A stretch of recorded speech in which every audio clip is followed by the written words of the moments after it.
ayat 17. Ya? Ya, 17 tak sikit lagi.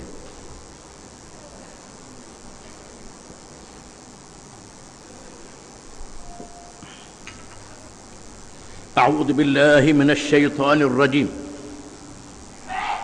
Inna balawnahum kama balawna ashabal jannah id aqsamu la yusrimunnaha musbihin wa la yastathnun qataf 'alayha ta'ifun min rabbika wa hum na'imun fa asbahat kas-sarim fatanadaw musbihin an ighdu 'ala harthikum in kuntum sarimin fantalaqu wa hum yatakhafatun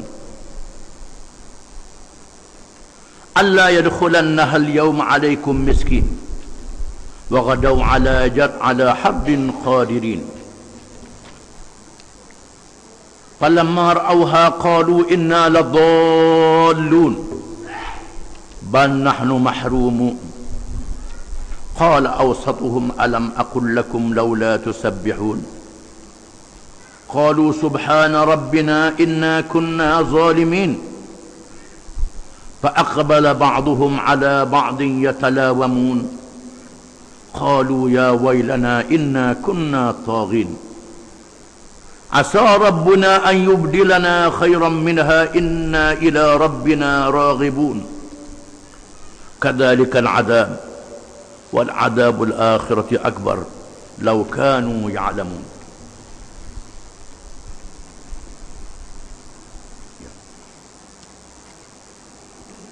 Maksudnya, sesungguhnya kami telah timpakan mereka dengan balak bencana sebagaimana kami timpakan tuan-tuan punya kebun dari kalangan kaum yang mereka telah lalu, ketika orang-orang itu bersumpah bahawa mereka akan memetik buah-buah kebun itu pada esok pagi, serta mereka tidak menyebut pengecualian. Maka kebun itu didatanginya serta diliputi oleh balak bencana dari Tuhanmu pada malam hari, sedang mereka semua tidur. Lalu menjadilah ia sebagai kebun yang telah binasa semua buahnya. Kemudian pada pagi-pagi mereka panggil-memanggil antara satu dengan yang lain. Setengahnya berkata, pergilah pada pagi-pagi ke kebun kamu, kalau betul kamu mahu memetik buahnya. Lalu berjalanlah mereka sambil berbisik. Katanya, pada hari ini janganlah hendaknya seseorang miskin pun masuk ke kebun itu mendapatkan kamu. Dan pergilah mereka pada pagi-pagi itu dengan kepercayaan bahawa mereka berkuasa menghampakan fakir miskin dari hasil kebun itu. Sebaik-baik sahaja mereka melihat kebunnya, mereka berkata, sebenarnya kita sesat jalan. Ini bukanlah kebun kita. Setelah mereka perhati dengan betul, mereka berkata, tidak, kita tidak sesat. Bahkan kita orang-orang yang dihampakan dari hasil kebun kita dengan sebab ingatan buruk kita sendiri. Berkatalah orang yang bersikap adil di antara mereka, bukankah aku telah katakan kepada kamu semasa kamu hendak menghampakan orang-orang fakir miskin daripada habuannya, amalah elok kiranya kamu mengingati Allah serta membatalkan rancangan kamu yang jahat itu. Mereka berkata dengan sesalnya, Maha suci Tuhan kami, sesungguhnya kami adalah orang-orang yang berlaku zalim. Kemudian mereka berhadap-hadap satu sama lain sambil cela-mencela. Mereka berkata, adahai celakanya kita, sesungguhnya kita adalah orang-orang yang melampaui batas. Semoga Tuhan kita dengan sebab kita bertaubat menggantikan bagi kita yang lebih baik daripada kebun yang telah binasa itu. Sesungguhnya kita kepada Tuhan kita sahajalah kita berharap. Demikianlah azab seksa yang telah ditimpakan kepada golongan yang engkar di dunia. Dan sesungguhnya azab hari akhirat lebih besar lagi. Kalaulah mereka orang-orang yang berpengetahuan tentulah mereka beringat-ingat. Setelah Allah Ta'ala menceritakan dalam ayat-ayat yang lalu berkenaan dengan pemimpin-pemimpin musyrikin yang menentang Nabi SAW, seperti Abu Jahal dan lain-lain lagi, macam-macam nama yang disenaraikan.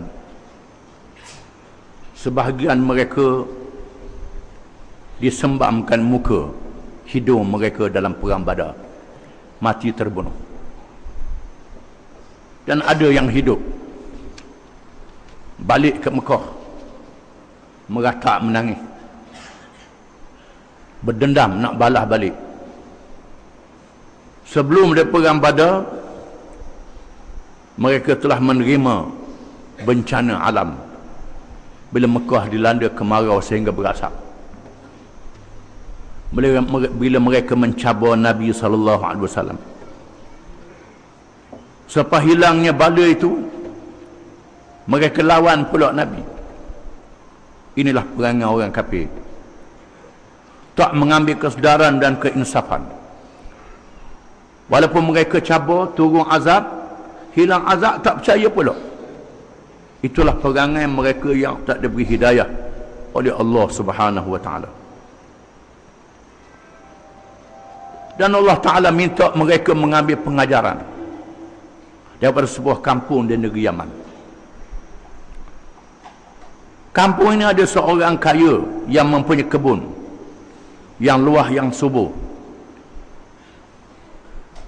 yang menghasilkan buah-buahan yang banyak, di mana tuannya seorang yang pemurah. Sebahagian buah ni beri kepada orang-orang miskin, yang tupuh di benar orang miskin ambil. Murahnya tuan kebun ini. Bila tuan kebun mati, anak-anak mewarisi kebun ini. Tiba-tiba anak-anak ni bakhil, tambah beri ke orang miskin, sehingga pakak sama-sama dia kita kutip malam supaya orang miskin tak sedar. Lalu Allah Ta'ala turunkan bencana membakar kebun itu. Ayat ini mengesahkan, di mana pemimpin Mekah yang pergi ke Yaman, yang berniaga melihat kampungnya, melihat kawasannya yang terbakar. Bahkan dikatakan masih ada lagi bekas-bekas yang berarang, untuk menjadi pengajaran dan iktibar kepada mereka yang beriman. Inna balawnahum kama balawna ashabal jannah. Sesungguhnya kami telah uji mereka dengan bencana sebagaimana kami uji tuan-tuan punya kebun, ialah kebun yang berada di negeri Yaman. Beberapa batu saja bersana. Inna balawnahum id aqsamu la yusrimunnaha musbihin. Apabila tuan-tuan kebun itu bersumpah, menyumpah marahnya ke orang miskin, minta buah dia, sampai bersumpah sama-sama mereka, mari kita pakak putik buah waktu malam, waktu awal pagi, orang nak bangun tidur lagi, supaya tak sibuk ni orang miskin. Di mana anak-anak ni berlainan dengan orang tuanya yang pemurah, yang bersyukur kepada Allah Subhanahu wa Ta'ala. La yusrimunnaha musbihin. Mereka berjanji pakak sama-sama mereka untuk memetik buah itu di waktu awal pagi, sebelum orang miskin keluar mengutik, sebelum orang miskin bangun daripada tidur. Tidak sebagaimana ayah mereka yang saleh, ayah mereka yang baik, yang pemurah, membahagi-bahagikan buah-buahan kepada orang miskin. Zaman dulu tak banyak pitih macam zaman learning. Hasil-hasil kekayaan jenis benda, buah-buahan dan sebagainya. Wala yastathnun. wala yastathnun, dan mereka itu yastathnun ni terdapat kekhilafan kalangan ulama makna yastathnun. Ada yang mengatakan yastathnun dengan makna mereka tak kata insya-Allah. Insya-Allah. Lupa kepada Allah Taala. Mereka tak sebut subhanallah. Tak sebut nama Allah. Tak sedar bahawa ini adalah rezeki daripada Allah Ta'ala. Sepatutnya mereka bersyukur pada Allah Subhanahu Wa Ta'ala. Setengah ulama mengatakan yastathnun dengan makna dikecualikan sebahagian daripada hasilnya untuk dibahagi kepada orang miskin. Masa ni belum lagi diwajibkan zakat, sedekahnya sedekah sunat, tak apalah. Patutnya berilah pada orang miskin, orang yang susah itu. Tapi mereka tak beri kepada orang miskin, orang yang susah. Satu riwayat kata mereka tak memuji Allah Ta'ala, bersyukur di atas nikmatnya, dan melahirkan tanda syukur itu dengan memberi sedekah kepada orang fakir dan orang miskin. Fatrafa 'alaiha ta'ifun min rabbik wa hum naimun. Lalu turun yang mengelilingi kebun itu yang diperintah oleh Tuhan, iaitulah malaikat Jibril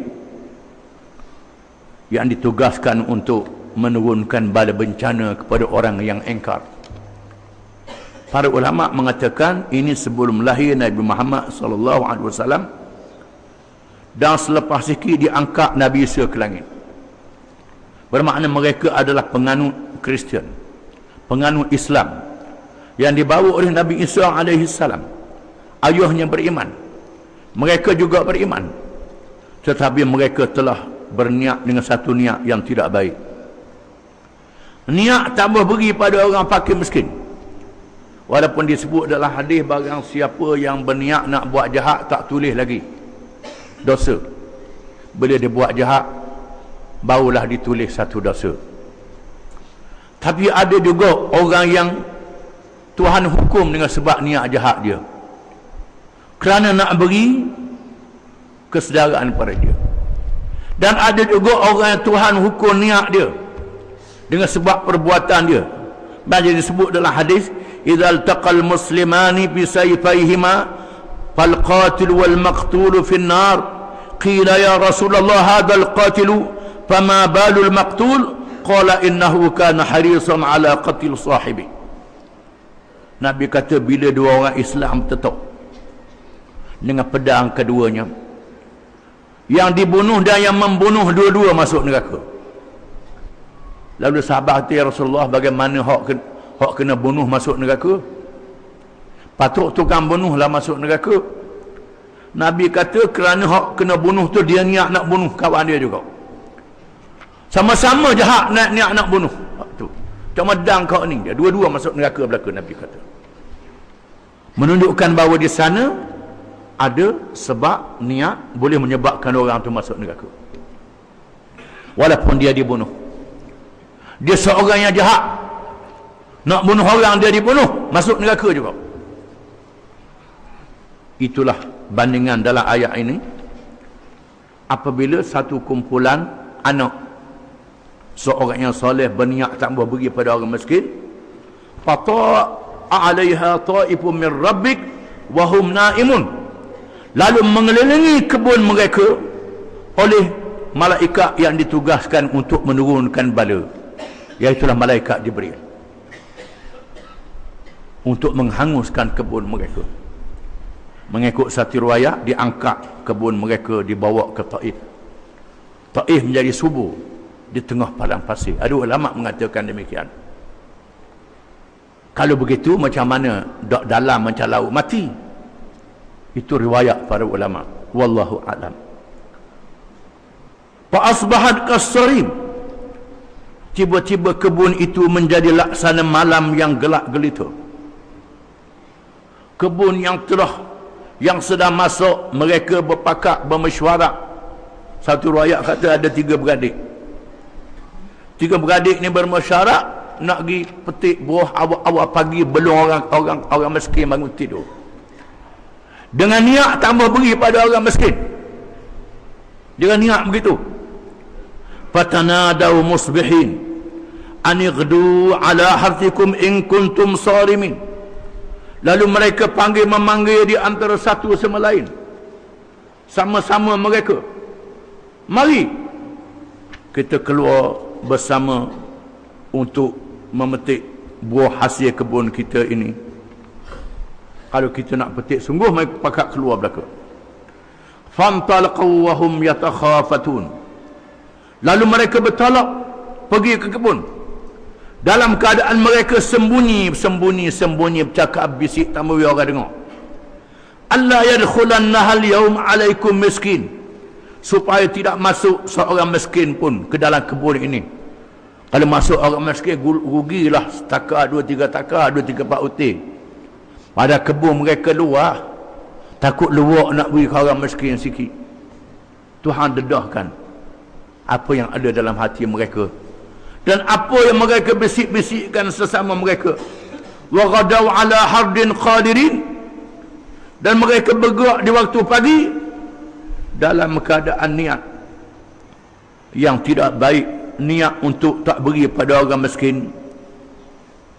Mengikut satu riwayat, niat untuk bonok kepada mereka saja, tak beri pada orang miskin.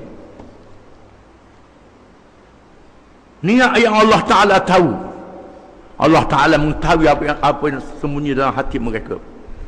Falamma ra'awha qalu inna ladallun. Manakala mereka sampai di kebun, mereka lihat licin, tak ada, kebun tak ada dah, ataupun hangus. Dia sabar waktu malam, dia tak nampak kebun tu hangus. Lalu mereka berkata ladallun, barangkali kita sesat jalan, tak sampai ke kebun, ke jalan lain. Itu mengikut satu riwayat. Satu riwayat lagi mengatakan, ada kalangan mereka mengatakan yang sedar dan insaf, inna ladallun, kita sudah sesat, sudah buat dosa kerana niat tak baik. Ditafsirkan dengan dua makna. Satu makna macam dalam terjemahan itu, dengan makna sesat jalan. Kita tak sampai kebun, jalan lain pun sesat, tengah-tengah malam gelap lagi ni, pusing semula cari. Satu riwayat kata dia sedar ini bala Tuhan kerana kita sesat, kerana kita buat benda yang salah. Bal nahnu mahrumun, bahkan kita telah diharamkan oleh Allah dengan sebab apa yang kita buat ini. Allah Ta'ala haramkan kita dapat rezeki ini dengan sebab kita niat tak baik terhadap orang miskin. Qala awsatuhum alam aqul lakum laula tusabbihun. Lalu berkatalah yang sedar, yang insaf, yang berakal di kalangan mereka, alam aqul lakum laula tusabbihun, tidakkah aku pernah berkata kepada kamu, mengapa kamu tak bertasbih? Mengapa kamu tak bertasbih, tak memuji Allah Ta'ala? Aku sebut dah, tapi mu lupa. Kata salah seorang yang insaf di kalangan mereka, qalu subhana rabbina inna kunna zalimin. Lalu mereka sedar dan insaf.